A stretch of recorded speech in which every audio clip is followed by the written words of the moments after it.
Pour marquer la présence de la RDC à la tête de l'Union africaine, l'ASBL Investing in People, le ministère de l'enseignement primaire, secondaire et technique, le ministère de l'enseignement supérieur et universitaire, le ministère de la recherche scientifique ainsi que leurs partenaires organisent du 5 au 17 avril 2021 la 8e édition de la Semaine de la science et de technologie. Thème, art, culture et héritage. Organisée dans 4 provinces, Kinshasa, Congo central, Nord Kivu et au Katanga, les activités seront en virtuel et en physique avec un nombre limité des participants vu le contexte pandémique. 150 enseignants de sciences, de mathématiques et informatiques seront formés pendant cette semaine. Et plusieurs ateliers sont prévus, notamment en coiffure avec Nadine Mateki de Brazzaville, artiste hair designer et sculptrice capillaire. Du 5 au 10 avril, formation des enseignants à Goma, Lubumbashi et Kisantu. Samedi 10 avril, lancement officiel de la 8e édition sur Zoom et lancement de l'atelier sur les systèmes embarqués à Goma. Lundi 12, animation scientifique au lycée Liziba. Mardi 13 avril, atelier sur la sécurité de l'information et projection de films au Centre culturel Boboto. Mercredi 14 avril, conférence avec le panel présidentiel chargé d'accompagner la mandature de la RDC à la tête de l'Union africaine. Le jeudi 15 avril, deuxième journée de conférence. Et le samedi 17 avril, clôture de la 8e édition. Pour plus d'infos, rendez-vous au www.semaine-de-la-science-rdc.org. La science est cool, alors rejoignez-nous.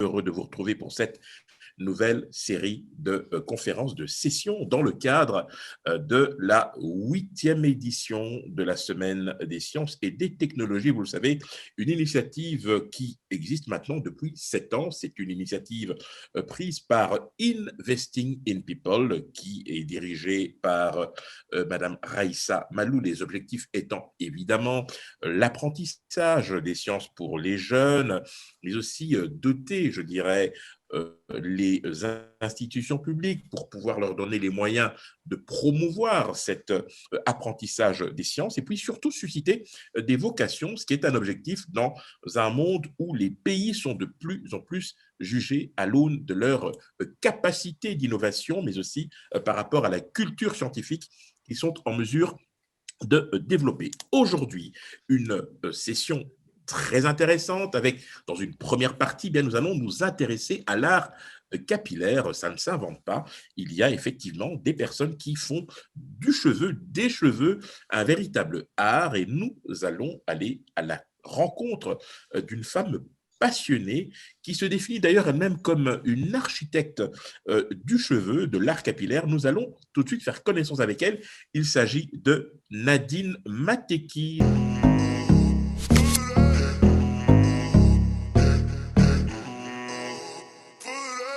Nadine Mateki, bonjour. Bonjour Henri, bonjour et merci pour l'invitation.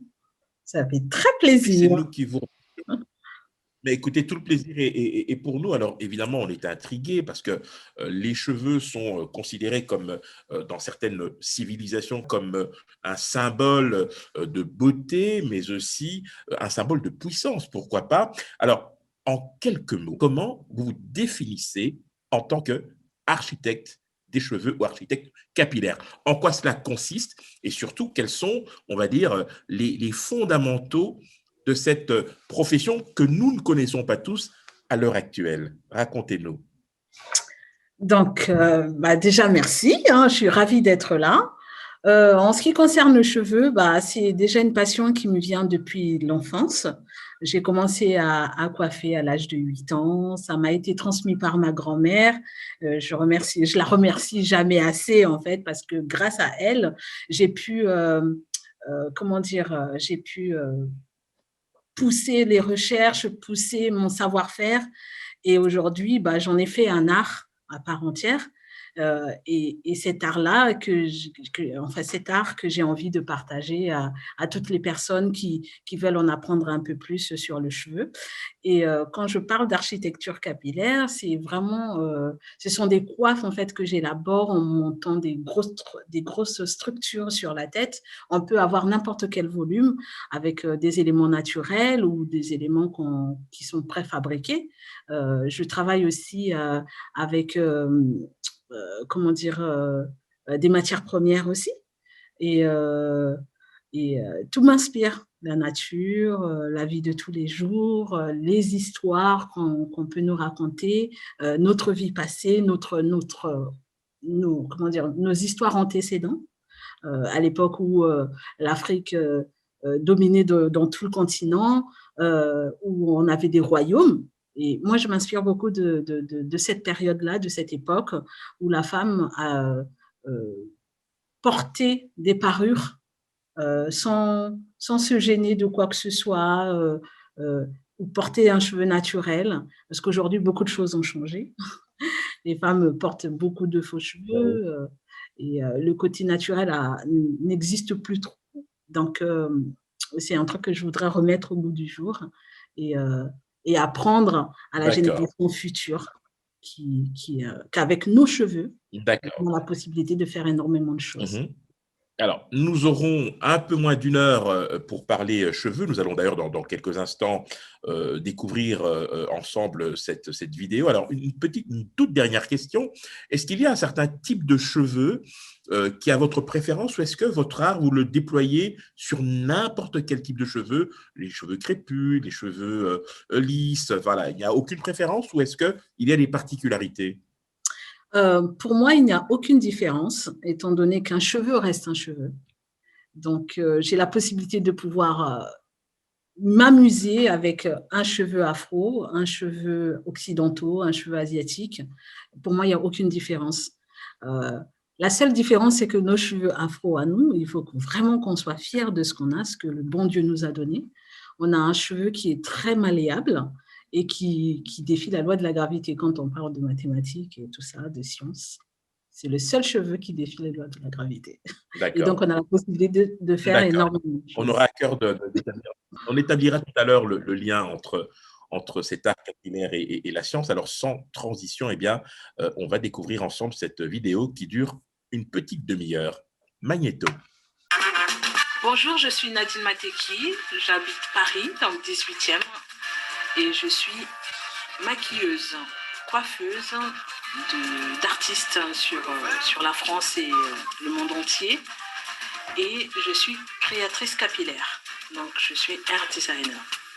C'est une passion qui m'a été transmise par ma grand-mère. Je coiffe depuis l'âge de 8 ans.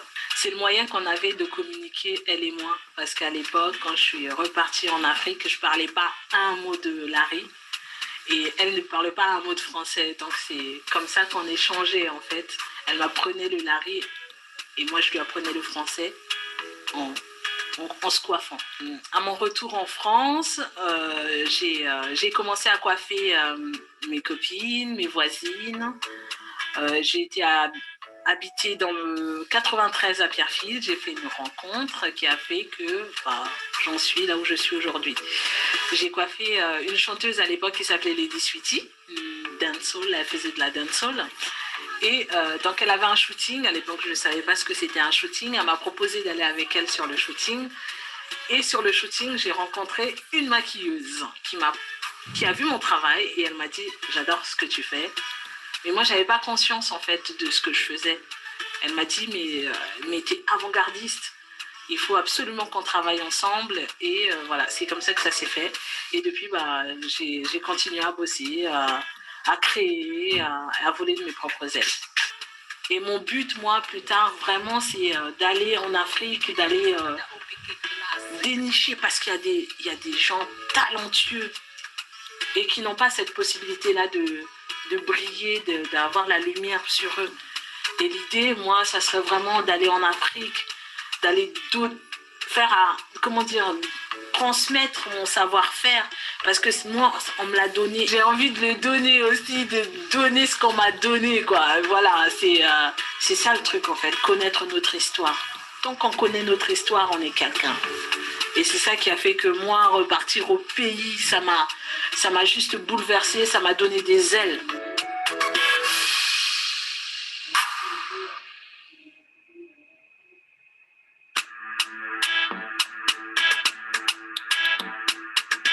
You know it's another OPK classic.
Là, je peux faire des commentaires sur la photo. Ok, génial.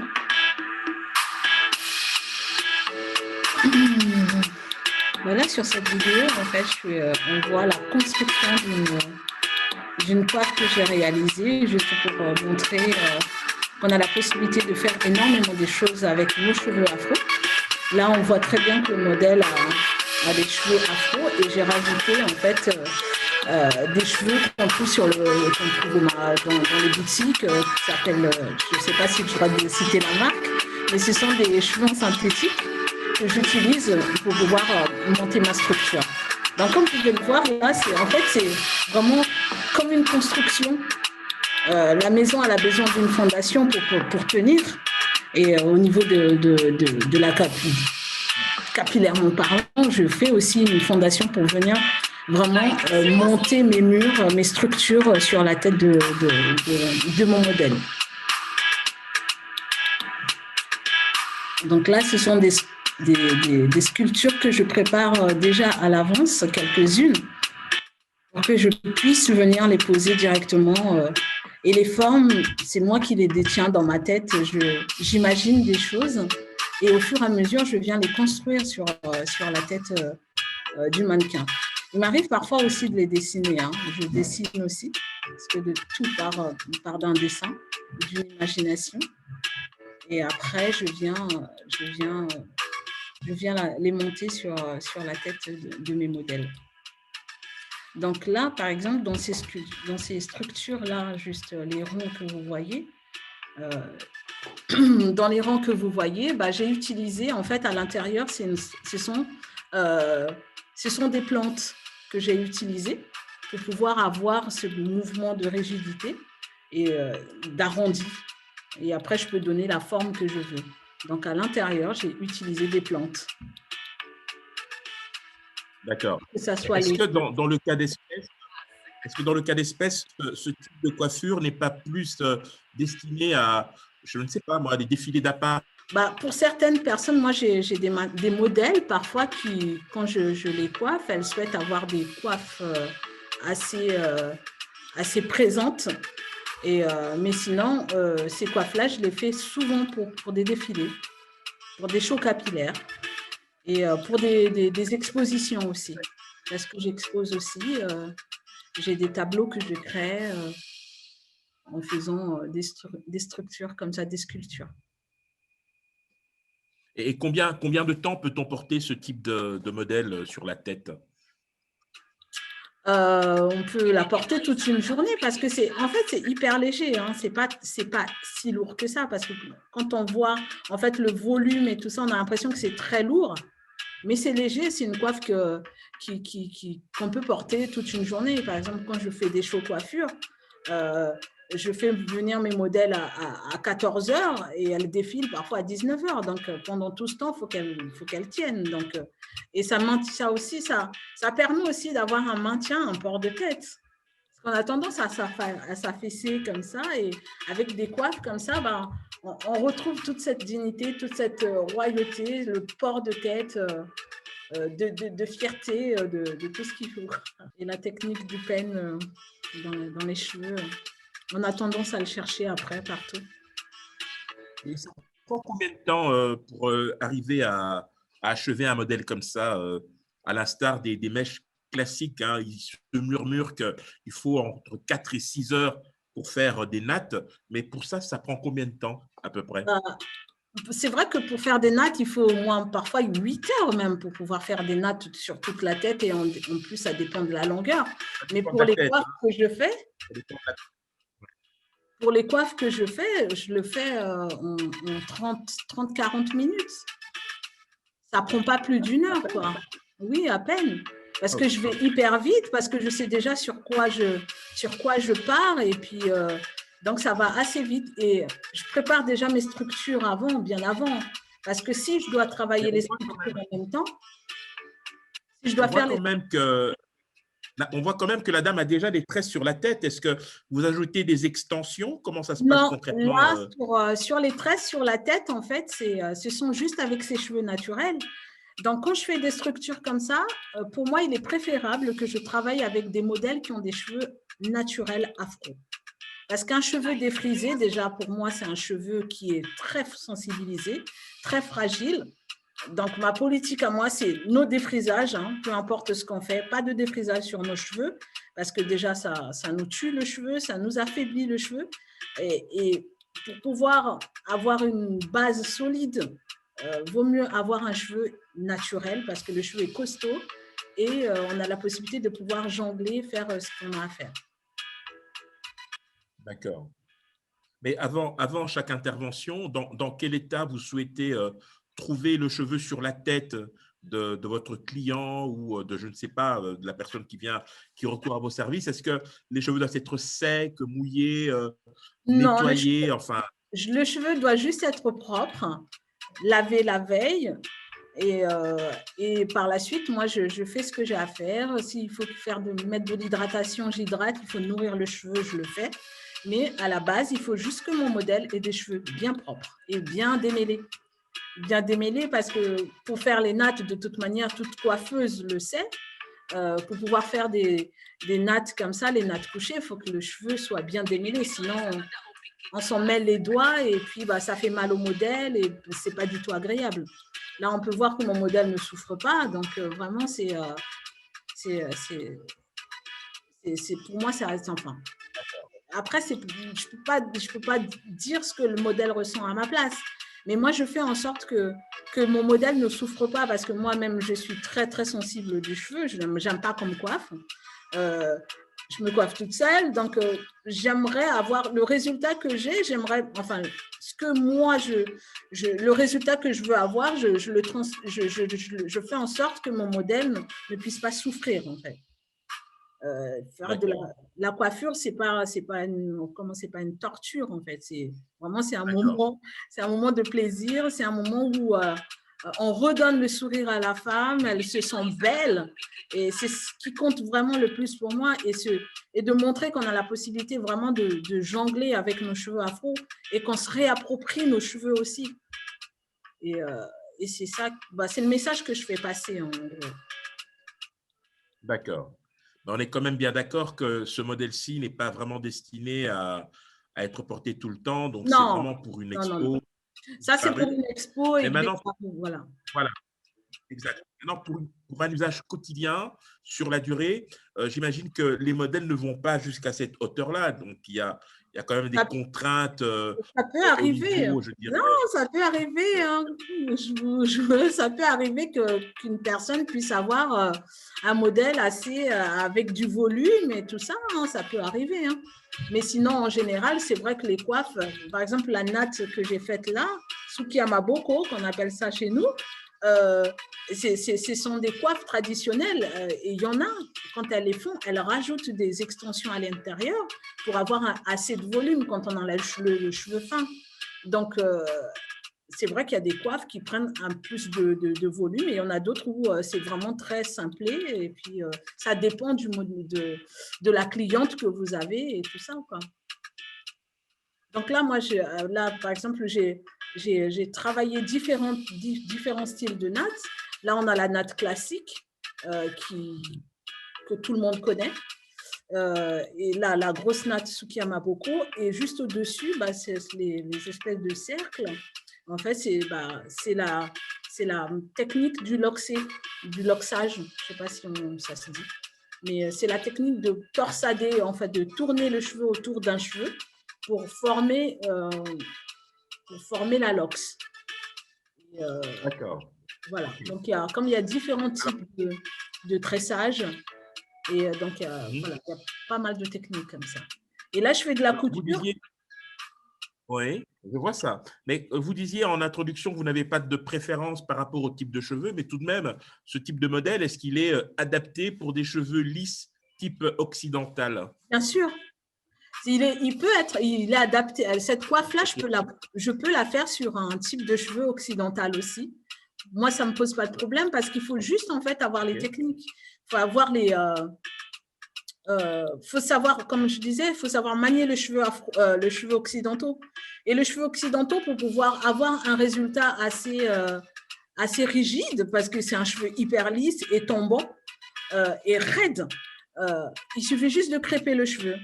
Beaucoup de lac, crêper, comme ici, j'ai l'habitude de le faire. À Paris, je fais pas mal de show coiffure, je fais des Fashion Week.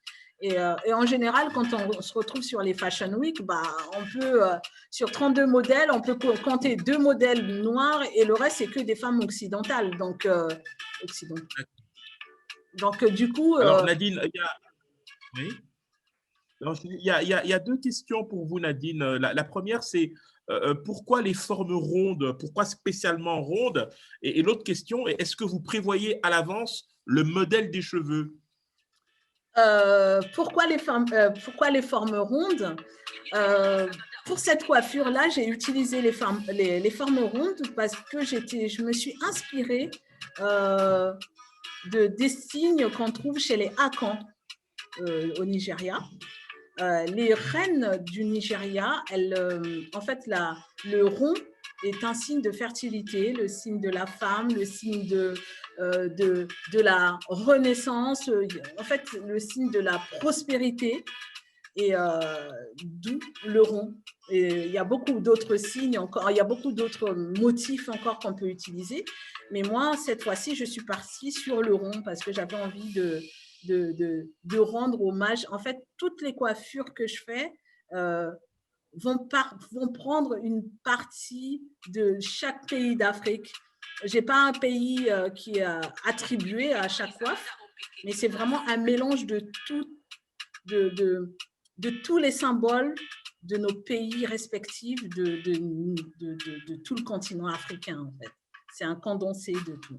Par exemple, là, on peut retrouver des coiffes qu'on trouve chez les Peuls, la natte qu'on trouve chez les Peuls, la natte qu'on peut trouver, par exemple, celle-ci, la grosse natte, on la retrouve aussi sur les coiffes de Cléopâtra qu'elle portait à l'époque. Le rond, c'est sur les Ashanti. Donc, il y a vraiment un condensé de toutes les coiffes, de tous les signes, les symboles qu'on peut trouver dans toute l'Afrique. Voilà. Alors, j'en profite évidemment pour informer ceux qui nous suivent que vous avez la possibilité de poser vos questions dans la zone questions-réponses, hein, n'oubliez surtout pas, et dans le chat, afin que notre invité puisse vous répondre directement. Alors, j'ai une question pour vous, Nadine.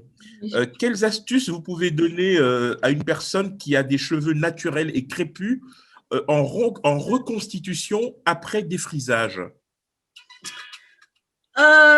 Une personne qui a des cheveux déjà la personne qui défrise ses cheveux, pour retrouver un cheveu naturel afro, je dirais pas crépus parce que j'aime pas trop ce terme crépus. C'est un terme qu'on retrouve dans le dictionnaire. Quand on va sur le mot crépus, c'est vraiment, c'est pas un mot très flatteur, on va dire. Parce que voilà, deux femmes qui se battent, c'est deux femmes qui se crêpent le chignon et c'est pas beau à voir. Donc c'est vraiment le cheveu crépus. Moi je dirais pas. Les cheveux crépus, on a un cheveu naturel afro. Donc pour une femme qui a des cheveux naturels afro et qui les a défrisés malheureusement, pour revenir à un cheveu naturel afro, bah, le seul moyen c'est de tout couper ou faire un big shop, comme disent les Américains, hein. Faire un big shop, le big shop qui consiste juste à laisser pousser un tout petit peu les cheveux et couper toute la partie défrisée et laisser la partie qui n'est pas défrisée. Et là, on peut retrouver le cheveu naturel et à côté de ça, faire des soins adaptés à nos cheveux afro. Parce que beaucoup de femmes, voilà, et c'est ça la science, parce que beaucoup de femmes utilisent des produits chimiques pour tuer nos cheveux, tuer leur comment dire, la nature du cheveu, et pour la retrouver, bah, le seul moyen, c'est de raser. Et malheureusement, beaucoup de femmes qui se font défriser les cheveux, bah, elles se retrouvent à avoir des alopécies. Bah, elles n'ont plus de cheveux sur les bords, elles ne savent plus comment faire. Bah, un cheveu a une mémoire, quoi. Donc, il y a des trucs qu'il ne faut pas faire parce qu'après, on finit par le répéter. Il y a une question de Emani Pissa qui vous demande, elle dit ceci: vous utilisez des pinces lorsque vous tissez, mais qu'est-ce qui est plus efficace pour ce genre de coiffure? Bah, les deux sont très efficaces. Bon, les pinces, moi, je les utilise vraiment pour faire les finitions, mais pour le maintien, comme on peut le voir sur la vidéo, je fais de la couture. Et qui dit couture, bah, dit solidité, dit fixation et dit que voilà, ça ne bouge pas et on est sûr de ce qu'on fait. Et les pinces, vraiment, moi, je viens les utiliser quand j'ai vraiment besoin de venir faire des petites finitions parce que bah, c'est comme dans la couture, hein, la haute couture, dans la joaillerie aussi. On a besoin d'avoir un travail bien fait et puis la finition, c'est vraiment c'est la touche finale d'un boulot bien fait. Alors, vous parliez de la haute couture et on sait très bien que dans la haute couture, l'un des marqueurs principaux, c'est évidemment les tendances. Et il y a eu une question justement, c'est est-ce que ce genre de coiffures sont toujours d'actualité? Est-ce que ce n'est pas quelque chose de dépassé parfois que d'utiliser ce type de modèle alors qu'en fait, il y a une sorte de créativité permanente dans le domaine? Pour moi, il y a une créativité dans le domaine parce que vous voyez, comme on peut le constater, il y a eu beaucoup d'étapes. On a eu au début, on va dire, au niveau quand on était on va dire au XXe siècle, les femmes elles portaient encore des parures. Quand on avait nos reines d'Afrique et les Amazones, elles portaient aussi des parures. Et après, c'est un éternel recommencement en fait.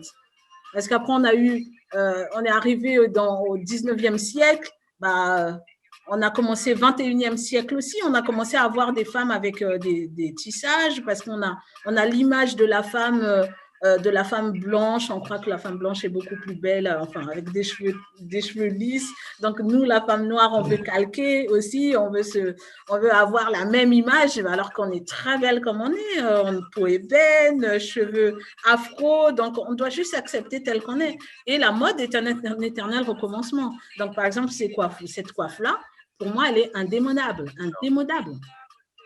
Elle est indémodable parce qu'aujourd'hui… D'accord. Alors…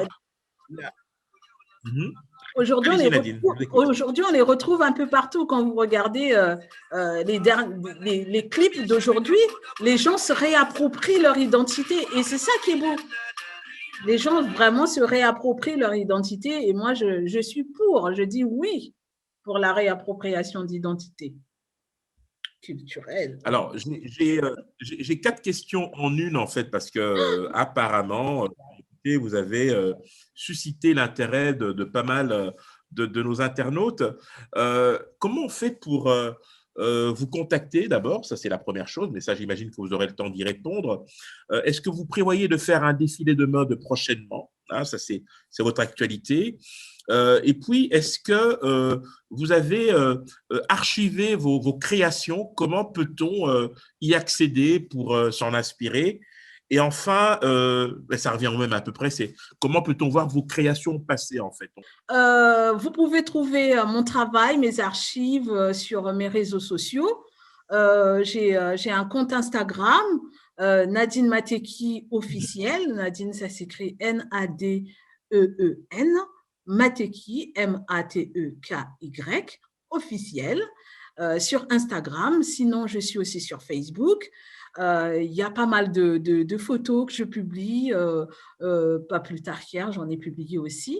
Je ne mets pas toutes mes photos parce que j'en ai certaines que j'ai faites, que je garde pour pouvoir faire des expositions aussi, parce que je fais aussi des tableaux décoratifs voilà, pour nos maisons respectives.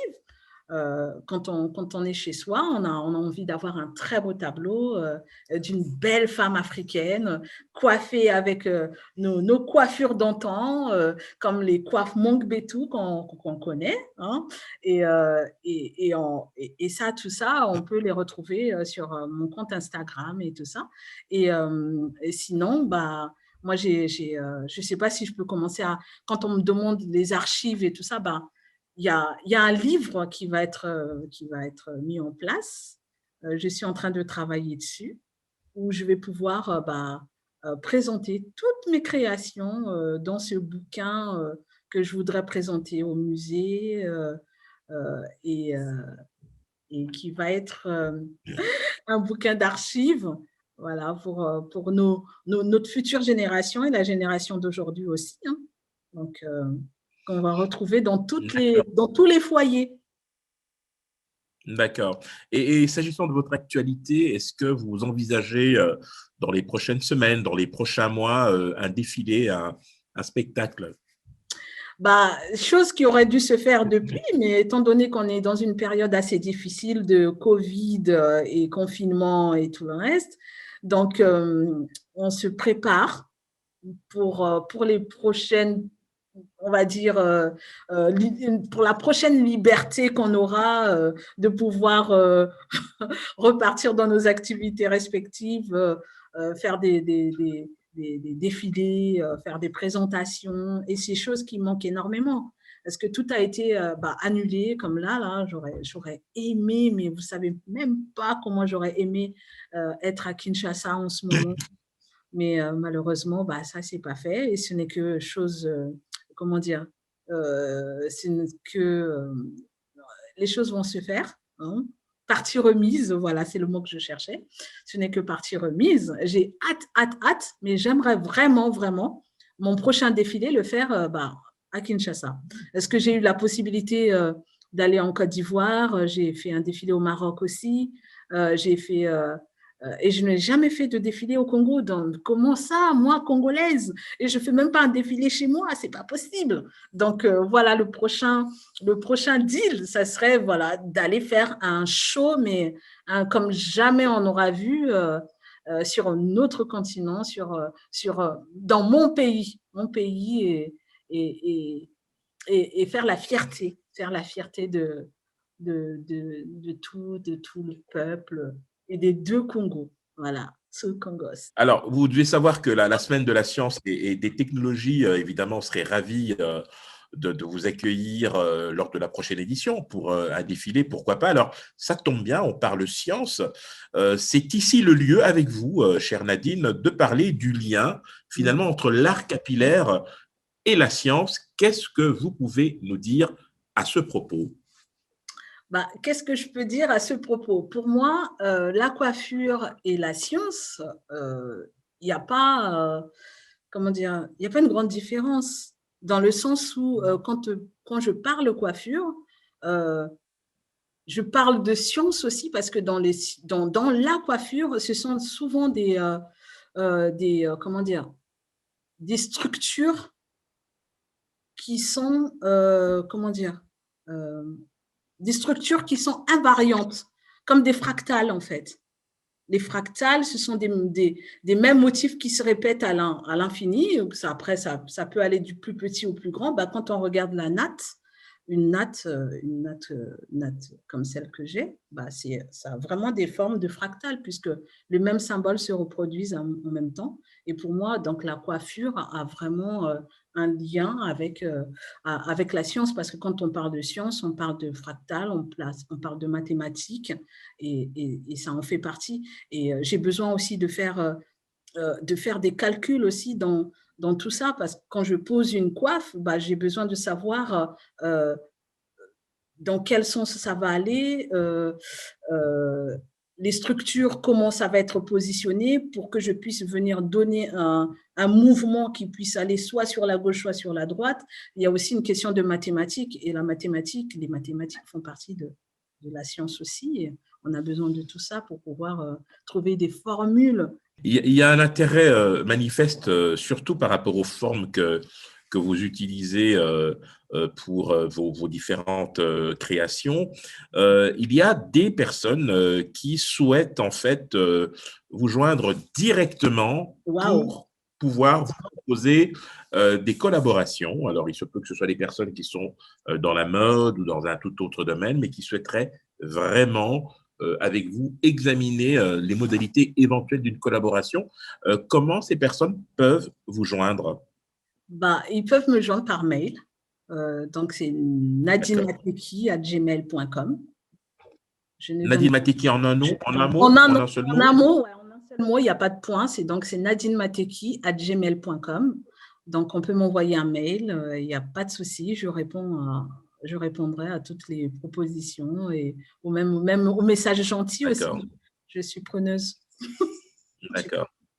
Alors, puisqu'on est dans le domaine de la création, mais aussi de la science, est-ce que vous créez, est-ce que vous protégez vos créations? Est-ce qu'il y a un droit d'auteur? Est-ce qu'il y a un copyright pour un modèle, de manière à ce qu'un jour on dise « Ah non, mais ça c'est du Mateki, ça c'est une structure qui vient de Nadine Mateki, etc. » Comment ça se passe concrètement? Mes créations en général sont protégées, mais malheureusement, que ça soit dans la mode, on a beau protéger nos créations, on a beau protéger tout ce qu'on veut, il suffit juste qu'il y ait une mèche qui change de secteur, hein. Au lieu de la mettre à gauche, vous la mettez à droite. Il suffit juste qu'une forme change, toute l'œuvre est complètement différente. Et malheureusement, c'est ce qui se passe dans l'art. Dans l'art, on peut être copié par beaucoup, beaucoup de gens et si la personne a l'intelligence de changer 2-3 trucs, c'est peine perdue. Mais c'est vrai que ça fait mal quand on se retrouve dans cette situation-là. Mais d'un autre côté, on se dit, on est source d'inspiration, c'est bien, on inspire pas mal de monde. Et c'est ça le but, en fait, derrière, dans tout ça. D'accord. Alors, une question peut-être un peu plus personnelle, je dirais, est-ce que c'est facile? Oui, allez-y, je vous écoute. Et après aussi, j'ai mes recettes secrètes. Un boulanger, un pâtissier, un cuisinier ne donne pas toutes les recettes. Hein. Donc, après, tout le reste, c'est moi qui le garde. C'est dans ma tête. Personne ne peut rentrer dans ma tête. D'accord. Est-ce que c'est facile de vivre de son art? Est-ce qu'en d'autres termes, vous arrivez en fait à en faire une profession, un métier, une source de revenus permanente et régulière? Moi, aujourd'hui, ça fait des années que je fais ce métier parce que quand j'étais plus jeune, j'ai fait des études de comptabilité. Mon père voulait que je sois comptable. J'ai pas du tout adhéré parce que je me voyais pas du tout rester dans un bureau. Il n'y a pas de saut métier, hein, mais personnellement, je ne voulais pas rester dans un bureau à compter des chiffres et tout le reste. Donc, moi, j'aimais beaucoup ce côté où je suis dans la créativité. J'aime l'adrénaline surtout quand je fais des shows où il faut aller très, très vite, où il faut émerveiller les gens. Et moi, j'adore ça. Moi, c'est ce que j'ai toujours voulu faire. Et aujourd'hui, grâce à Dieu, j'en vis. J'en vis aujourd'hui. J'ai j'ai beaucoup travaillé. Ça s'est pas fait du jour au lendemain. Mais aujourd'hui, bah, c'est grâce à cette coiffure-là, c'est grâce à ce que j'aime, en fait, qui fait qu'aujourd'hui, bah, j'arrive à payer mon loyer, j'arrive à manger. Les fins de mois sont difficiles pour beaucoup de gens, mais moi aussi, hein, j'en fais partie. Mais vraiment, c'est qu'il y a des mois où c'est très bien. Je gagne très bien, et il y a d'autres mois où c'est moins bien, mais je, je ne lâche rien, je baisse pas les bras, parce que je sais que voilà, D'accord. ça finit tout par payer, et j'aimerais en fait qu'un jour, quand je serai plus de ce monde, on est tous de passage sur Terre, mais j'aimerais que mon passage sur Terre soit marqué. Ce qu'on dit, il y a une femme qui est passée sur cette terre qui s'appelait Nadine Mateki. Et voilà ce qu'elle nous a laissé. Voilà. Alors, justement, Nadine Mateki, une question pour vous de Berthe Nzinga, qui nous suit d'ailleurs avec beaucoup d'intérêt. Elle vous félicite, hein, Berthe Nzinga Ilunga, elle vous félicite pour ce que vous faites, et elle vous demande quelles recommandations faites-vous aux personnes qui perdent leurs cheveux à partir d'un certain âge, surtout sur les bords?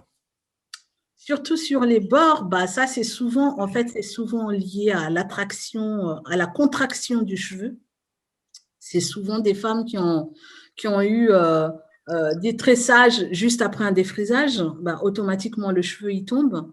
Donc, bah, c'est de faire des soins. En plus, en Afrique, on a tous les éléments, on a tout ce qu'il faut pour pouvoir nourrir son cheveu. Dans toutes les maisons, on a de quoi se nourrir. Enfin, ça dépend. Mais dans chaque cuisine de chaque femme, on a tous les éléments pour pouvoir nourrir nos cheveux. Alors, une autre question, qu'est-ce qui est à la base qu'est-ce qui justifie que les femmes africaines aujourd'hui aient honte de leurs propres cheveux ou de leurs cheveux naturels? Pourquoi elles se lancent dans des parures avec des cheveux qui ne sont pas naturels finalement? Bah, les femmes africaines ont peur de leurs propres cheveux. Ça ne date pas d'aujourd'hui. C'est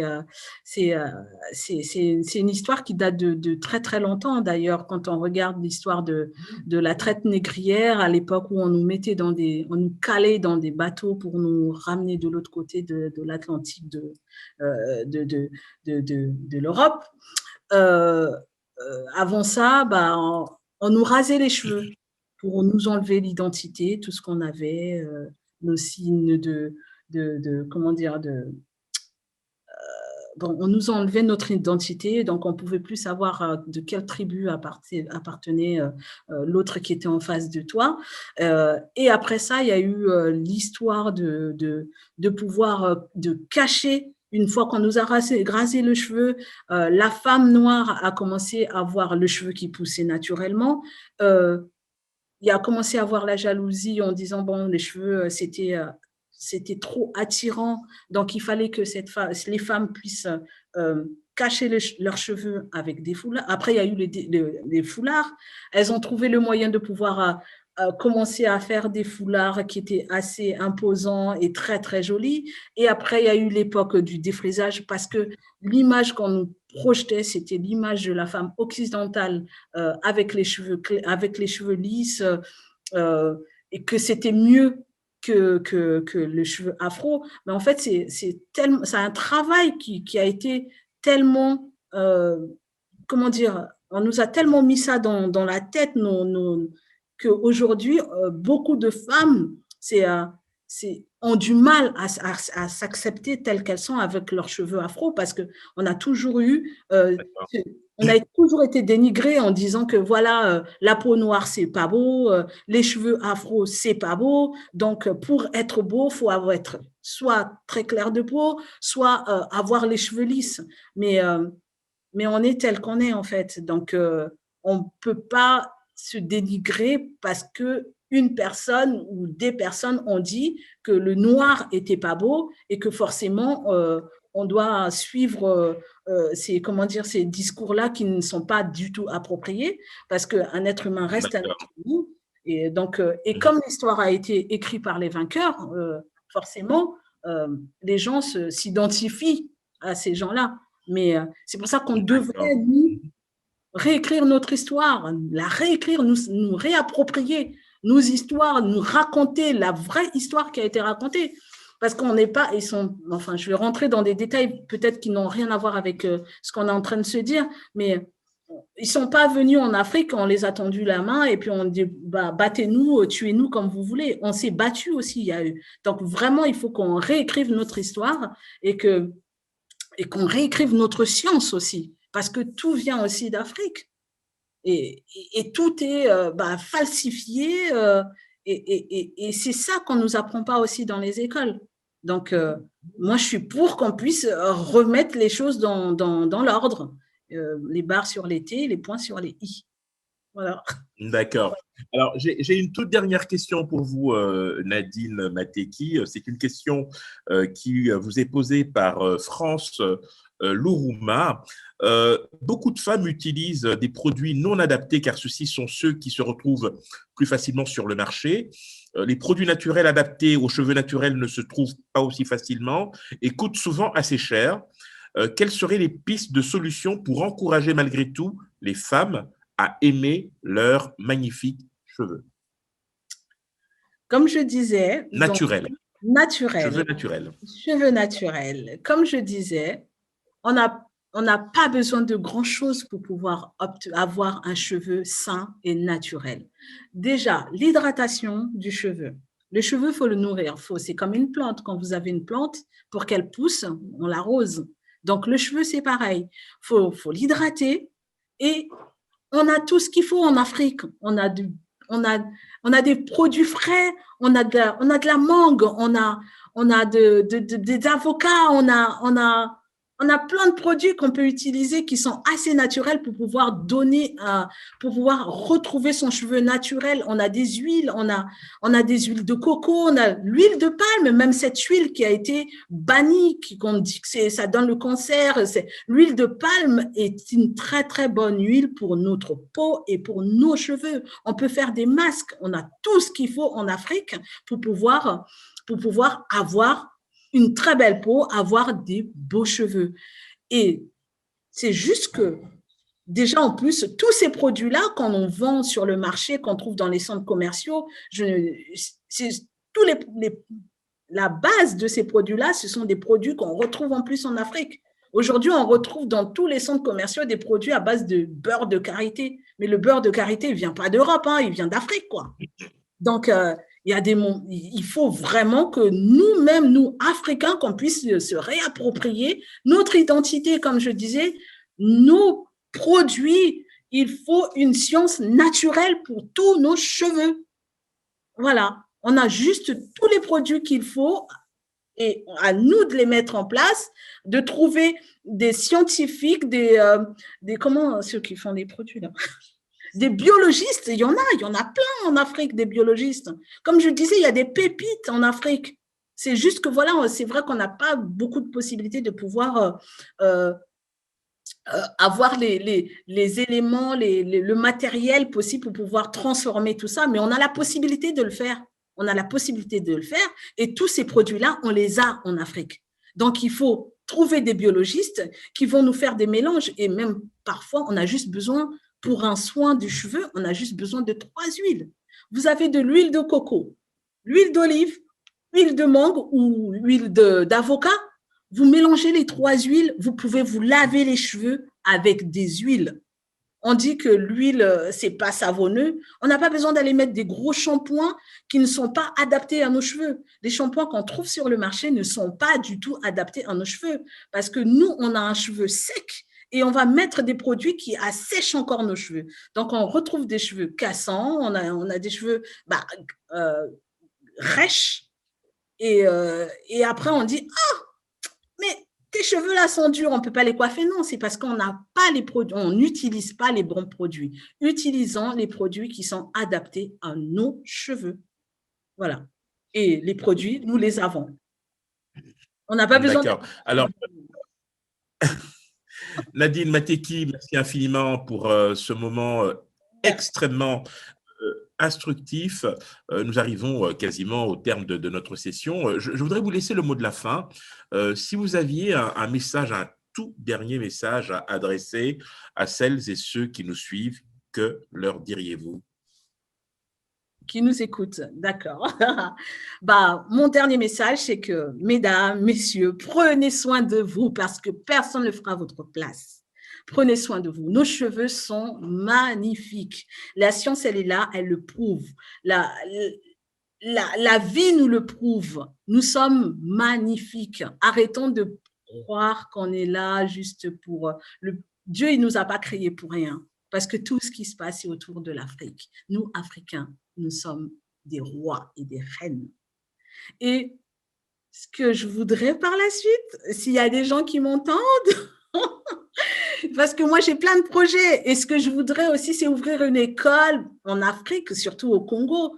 Parce que je sais qu'il y a comme je disais, il y a des pépites partout. Et moi, ce que je voudrais vraiment, c'est… suite à tout ce qui a pu se passer en Afrique, aux guerres et tout ça, il y a plein d'enfants qui se sont retrouvés orphelins, qui n'ont pas d'avenir, qui n'ont pas comment dire, de rêve. Et moi, j'aimerais faire partie du rêve de ces enfants-là pour qu'ils puissent avoir un métier en main. Regardez, aujourd'hui, moi, j'ai commencé à coiffer à l'âge de 8 ans. Aujourd'hui, je suis l'une des références en Afrique niveau coiffure afro. Ben, j'ai réalisé un rêve. Et pourquoi pas aider ces jeunes enfants qui sont à la rue pour pouvoir réaliser leurs rêves aussi. Vous savez pas, peut-être que vous avez… On a 20 Nadine Mateki ou d'autres encore comme Philomène, une coiffeuse congolaise aussi, qui est une très, très grande coiffeuse à l'époque, qui s'appelle Philomène. Elle aussi, elle fait partie des références.